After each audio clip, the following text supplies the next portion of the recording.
আমাদের বাবা মা হাওয়া, বাবা আদম আলাইহিস সালামকে শয়তান যখন ধোঁকা দেয়, তখন এক পদ্ধতিতে ধোঁকা দেয় নাই, চারটা পদ্ধতি গ্রহণ করে তারপর ধোঁকা দিচ্ছে।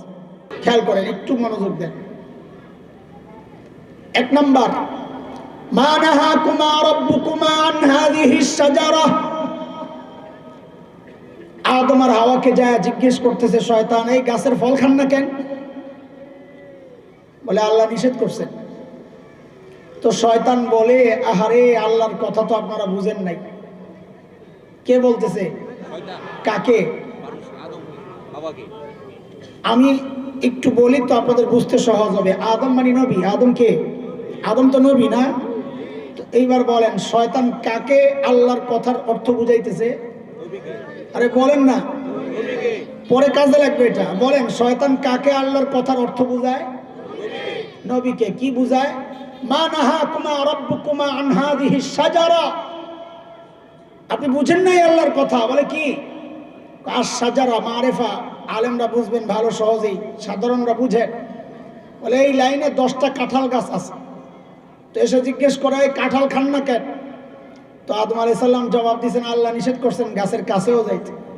হায় রে, আল্লাহর কথা তো বুঝেন নাই। আল্লাহ নিষেধ করছেন আশ শাজারা, এই নির্দিষ্ট 1 নাম্বার যে গাছটা, এটার ফল খাইতে না মানা করছেন। আরো তো 9টা আছে, ওটা যায় খান। তো আল্লাহর কথার ব্যাখ্যা দিয়েছেন কে? মুফাসসির হুজুরের নাম কি? কথা কয় না? মুফাসসির হুজুরের নাম? ব্যাখ্যা দিতেছেন কার সামনে? নবীর সামনে। এখন তো নবী নাই, শয়তানরা আপনারা দেখেন না, কিন্তু শয়তানের লোকেরা এখন দ্বীনের ব্যাখ্যা দেয় আলেমের সামনে। শয়তান যখন দেখলো 1 নাম্বার ধোঁকায় কাজ হয় নাই, এইবার মারলো 2 নাম্বারটা। হ্যাঁ, তো সিস্টেমে এটা, একটা ফেল করলে আরেকটা, একটা ফেল করলে আরেকটা।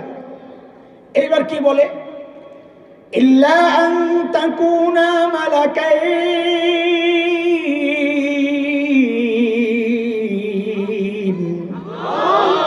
ফল কেন খান না? কেন খান না? বলে আল্লাহ নিষেধ করেছেন। বলে আল্লাহ কেন নিষেধ করেছেন তা তো আপনারা জানেন না। আল্লাহ নিষেধ করেছেন এই ফল খাইলে আপনারা ফেরেশতা হয়ে যাবেন। এটা আল্লাহ কোনোদিন চায় না। খান খান খান, ফেরেশতা হয়ে যাবেন। বলে এখানে কি ধোঁকা দিল? ওইটাও বুঝার জিনিস। এখানে ধোঁকা দিছে আহলুস সুন্নাহ ওয়াল জামাতের আকীদা হচ্ছে নবীদের দাম মর্যাদা ফেরেশতাদের চেয়েও উঁচা। নবীদের মর্যাদা ফেরেশতার চেয়ে কম না বেশি? তো আল্লাহ তাআলা আদম আলাইহিস সালামকে নবুয়ত দিবেন।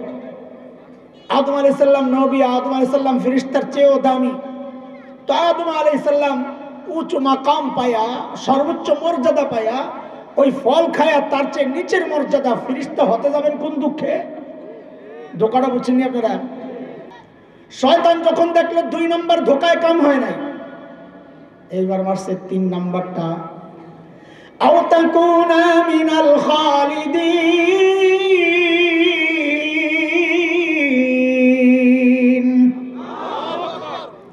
ফল খান না কেন?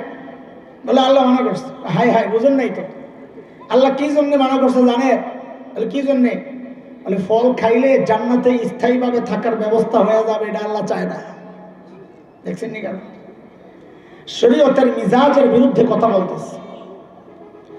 আল্লাহ তাআলা আদম আর হাওয়াকে জান্নাতে স্থায়ীভাবে থাকার জন্য বানানি নেই। কই পাঠাবেন?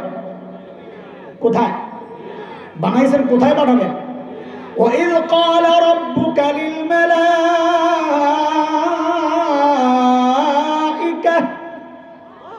إِنِّي جَاعِلٌ فِي الْأَرْضِ خَلِيفَةً। আল্লাহ কি বলেছেন? মানুষ বানাবেন, বানায় কই পাঠাবেন? কোথায়? আল্লাহর তো মর্জি না এটা যে আল্লাহ তাআলা আদম আর হাওয়াকে জান্নাতে থাকার জন্য বানাইছেন, পাঠাইছেন, বানাইছেন তো দুনিয়ায় পাঠাবেন এই জন্য।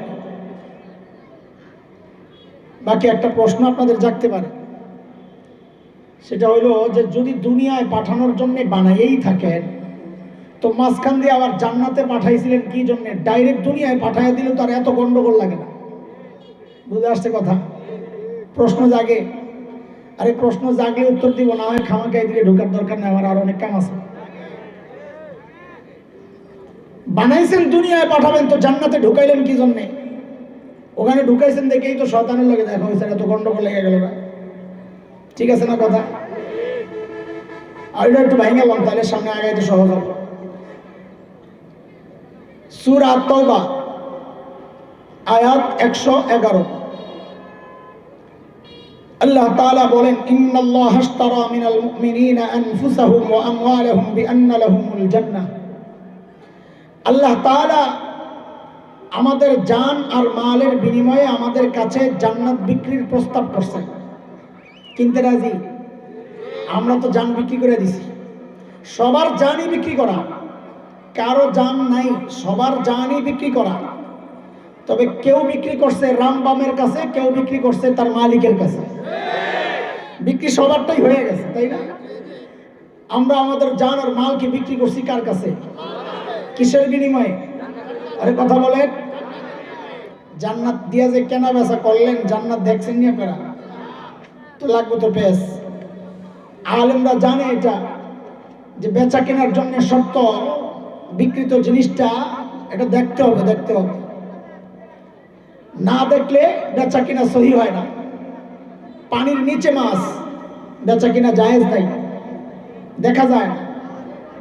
তো আমি আপনি তো জান্নাত দেখি নাই, না দেখেই যে কেনার জন্য রেডি এবং বেচা লাইছি বললাম। হ্যাঁ, এই জন্যই তো নাস্তিক মুরতাদরা বলে আমরা নাকি অন্ধবিশ্বাসী, না দেখেই সব বিশ্বাস করি। অন্ধবিশ্বাসী না বুঝে শুনে বিশ্বাসী? তো কোথায় বুঝে শুনে বিশ্বাসী? জান্নাত তো না দেখে কেনার জন্য রেডি হয়ে গেল। হ্যাঁ বুঝেন, আপনাদের এলাকায় মেয়েদেরকে বিয়ে দিলে শ্বশুর বাড়ি দেখার জন্য কে যায়, মেয়ে না গার্জিয়ান? ও, এটা দুই রকমের মেয়ে আছে। এক মেয়ে হলো মা বাবার বাধ্য সন্তান, এদের সামনে বিয়ে শাদীর আলাপ হইলে এরা লজ্জায় আরেক ঘরে জায়গা ভাবিরে পাঠায় দেয়। ভাবি যায় বলেন আমার কিচ্ছু জানার দরকার নাই, বাবা মা যা বলে তাই। আরেক মাইয়া হলো শাহবাগের স্লোগান কন্যা, ওই বাড়ির সামনে যায় বিয়ের প্রস্তাব দিলে বলবো আমি আগে সব পরীক্ষা করে আইতেইব, দেখাই দিব, ঠিক কিনা? আমি জিজ্ঞেস করি আপনারা মা বাবার বাধ্য সন্তান না অবাধ্য সন্তান? তো এইবার বুঝেন, আল্লাহ তাআলা হযরত আদম এবং মা হাওয়াকে দুনিয়ায় পাঠানোর জন্য বানাইয়া ও জান্নাত থেকে কেন ঘুরাইয়া আনছেন, যেন কিয়ামত পর্যন্ত নাস্তিক মুরতাদরা বলতে না পারে যে আমরা জান্নাত না দেখেই কেনার জন্য রেডি হয়ে গেছি। যে না, না দেখেই কেনার জন্য রেডি হই নাই, আমরা মা বাবার বাধ্য সন্তান, আমাদের বাবা মা জান্নাত দেখছেন, আমাদের দেখার দরকার নেই। শয়তান যখন দেখলো 3 নাম্বারটাও ফেল, এইবার টুপি টাপি লাগাই আইছে। আমাদের দেশে একটা শয়তান থেকে শিখায় এগুলো। আমি এগুলো শয়তানের চক্রান্ত দেখি আর আমাদের চক্রান্তগুলো দেখে দেখে হাসি, যে কি যে মিল, সুবহানাল্লাহ। নির্বাচনের আগে বিশেষ করে কোন কোন নেতা অবস্থা দেখা যায় টুপি টাপি লাগাইয়া পুরা হাসান বসরি, হিজাব টিজাব লাগাইয়া পুরা রাবেয়া বসরি হয়ে যায়। আরে কথা কও, শাহজালাল ইয়ামানির কবরে যায় কি কয় না কয় ঘোড়ার ডিম আল্লাহ জানে। এটা শিখছে কার থেকে? কথা বলে না, কার থেকে? শয়তান থেকে শিখছে। শয়তান যখন দেখছে 3 ধোকায় কাজ হয় নাই, এইবার শয়তান পুরা টুপি টাপি লাগায় হুজুর হয়ে আসছে। হুজুর হয়েছে মানে তার সিস্টেমটা ছিল আলাদা, আমাদের সিস্টেম আলাদা। হুজুর হয়েছে মানে আল্লাহর কসম খাইছে। যায় আল্লাহর কসম কি নাস্তিকরা খায় না, যারা আল্লাহকে বিশ্বাস করে তারা খায়। শয়তান যায় আদম আর হাওয়ার কাছে কসম খাইছে কি, ওয়াকাসামাহুমা ইন্নী লাকুমা লামিনান নাসিহিন।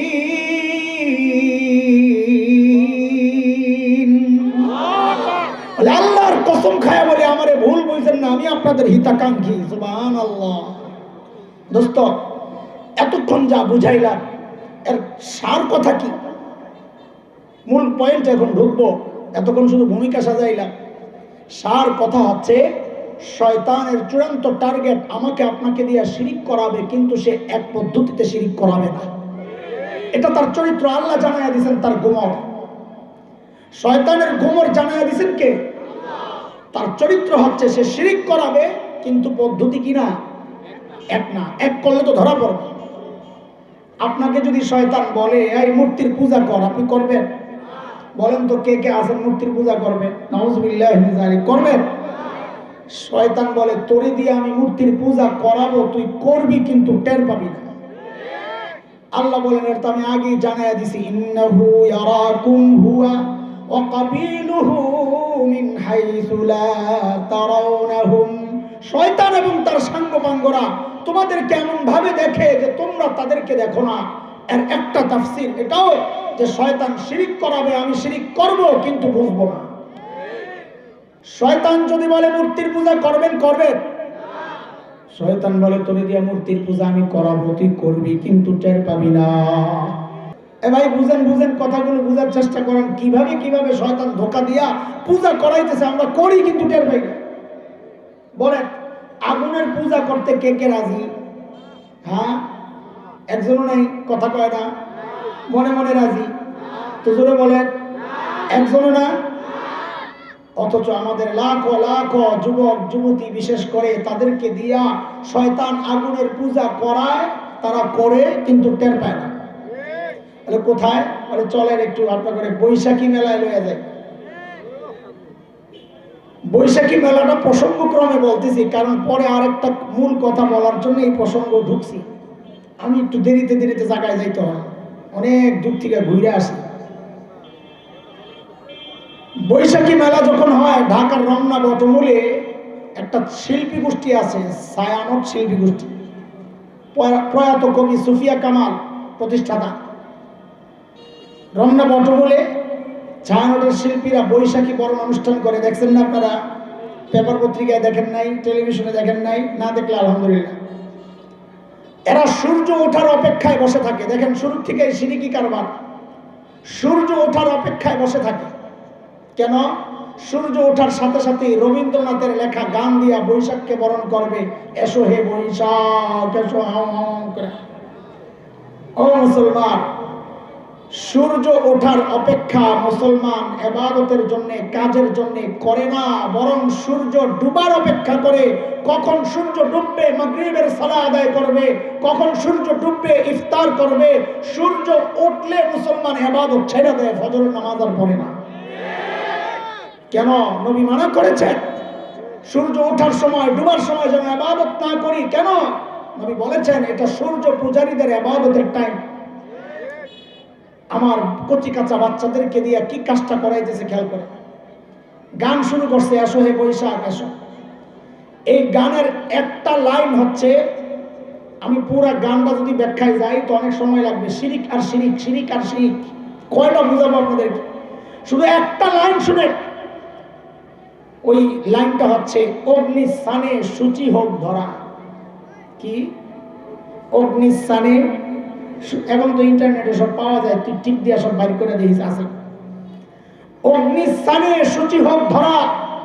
অগ্নি মানে আগুন, স্নান মানে গোসল করা, সূচি মানে পবিত্র, ধরা পৃথিবী হোক হোক। এবার টোটাল তর্জমাটা কি হয়? ও বৈশাখ তুমি আসো, আয়সা আগুন দিয়া এই পৃথিবীকে ধোয়াইয়া গোসল করাইয়া তুমি পবিত্র করো। ও মুসলমান, কোন জায়গায় আঘাতটা হয়েছে তুমি তো টের পাও নাই। মুসলমান তো পবিত্র হয় ওযুর মাধ্যমে, মুসলমান পবিত্র হয় গোসলের মাধ্যমে, মুসলমান পবিত্র হয় তায়াম্মুমের মাধ্যমে, মুসলমানের আত্মা পবিত্র হয় তাওবা আর ইস্তিগফারের মাধ্যমে। আগুন দিয়া পবিত্র হওয়া এটা মুসলমানদের আকীদা, বিশ্বাস না, এটা তো হিন্দুদের বিশ্বাস। হিন্দুরা তাদের লাশ পোড়ায়, কেন পোড়ায়? তাদের ধারণা পোড়ায় ফেললে তার অতীতের ভুল ভ্রান্তি সব পুইরা পরিষ্কার হয়ে আসে, এখন পবিত্র হইয়া স্বর্গে যাইতেছে। আজকে আমাকে তোমাকে দিয়া ওই হিন্দুদের বিশ্বাসের কথাগুলো তারা উচ্চারণ করাচ্ছে। আমরা ভাবতেছি আমরা বাঙালি চেতনা লালন করতেছি। আরে মুসলমান, বাঙালি চেতনার নামে তোমাকে দিয়ে তারা চক্রান্তের মাধ্যমে শিরিক করাচ্ছে, তুমি টের পাও না। আল্লাহ বলেন আমি তো এটা আগেই জানিয়েছিলাম, তোরা শিরিক করবি, শয়তান করাবে, তোরা করবি কিন্তু বুঝবি না।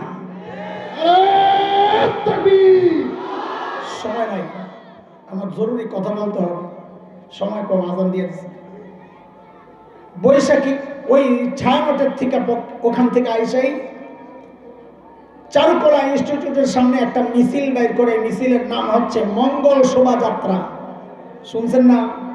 কথা বলে সালনায় টেবিলে হট হয় না, আল্লাহ মাফ করো। তবে আশঙ্কার একটা কথা আছে, আমি বলবো ইনশাল্লাহ পরে। মঙ্গল শোভাযাত্রার মিছিলের চিত্র আপনাদের মনে আছে কিনা? মিছিলের সামনে দেখবেন পেঁচার বড় মূর্তি আছে, দেখছেন? পেঁচা পেঁচা পেঁচা চেনেন না? পেঁচা মিছিল হলো মানুষের, বাঙালি পেঁচাই লোকের। দুনিয়ার মধ্যে যত প্রাণী আছে এর মধ্যে পেঁচাই শুধু বাঙালি, তাই না? কথা কয় না? আমরা কপালে পেঁচারে আনছে। আরে ভাই, ভাষার পরিবর্তন, এটা সূরা রোমের মধ্যে আসছে। ভাষার পরিবর্তন এটা মানুষের জন্য আল্লাহর পক্ষ থেকে নিয়ামত। ওমিন আয়াতিহি খালকুস সামাওয়াতি ওয়াল আরদ ওয়া ইখতিলাফু আলসিনাতিকুম ওয়া আলওয়ানিকুম।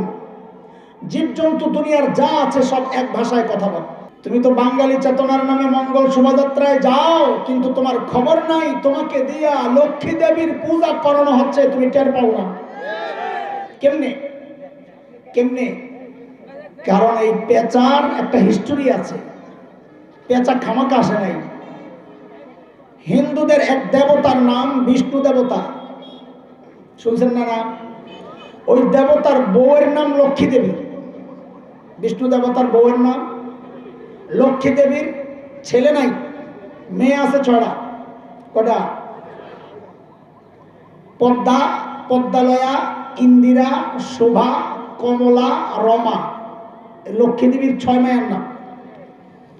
হিন্দুদের বিশ্বাস হচ্ছে লক্ষ্মী দেবীর বাহন হচ্ছে পেঁচা। লক্ষ্মী দেবী দুনিয়ায় চড়ে বেড়ায় এই পেঁচার উপরে বেড়ায়। লক্ষ্মী দেবীর কাজ কি? হিন্দুদের বিশ্বাস সমস্ত ভাগ্যের মালিক হচ্ছে লক্ষ্মী দেবী। আর একটু আসতে বললে ভালো হয়।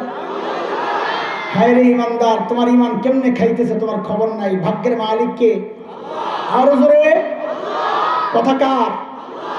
সূরা আরাফ আয়াত 188, 188, 9 নম্বর পারা। যদি হাফিজে কোরআন খোলো তো 14 নম্বর পৃষ্ঠা, প্রথম লাইন, প্রথম আয়াত।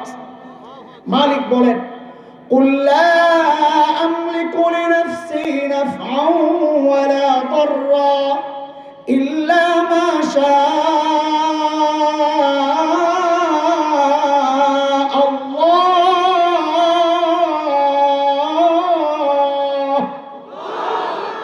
সব ভাগ্যের মালিক কে? কারো ধর্ম বিশ্বাসে আমরা আঘাত করতে চাই না, বলতেও চাই না, কিন্তু অন্য ধর্মের বিশ্বাসকে বাঙালি চেতনার ট্যাবলেটের ভিতরে ঢুকায়া এই জাতিকে শিরিক করাবে, আমি তো চুপ থাকতে পারি না। ধোকার কত দিবা? ধোকার কত দিবা? এত সোজা না। পেঁচাকে কেন আনা হয়েছে? মিছিলের নাম কি? খেয়াল করেন, খেয়াল করেন, মিছিলের নাম কি? মঙ্গল শোভাযাত্রা। মানে এই মিছিল, শোভাযাত্রা মানে মিছিল। এই মিছিলে যারা অংশগ্রহণ করবে এদের আগামী বছরটা ভালো যাবে, মঙ্গলের যাবে। কেন?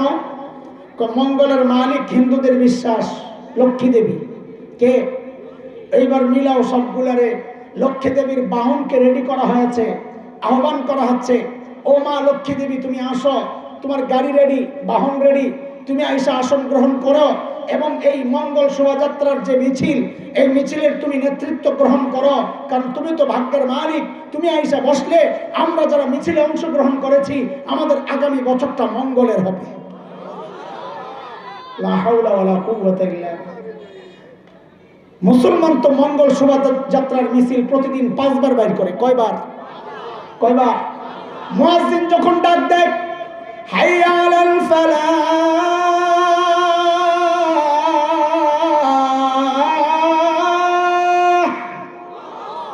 আসো মঙ্গলের দিকে, সফলতার দিকে, কামিয়াবির দিকে। যারা যারা ওই ডাকে সাড়া দেয় প্রত্যেকে প্রত্যেক দিন মঙ্গল শোভাযাত্রার মিছিল করে।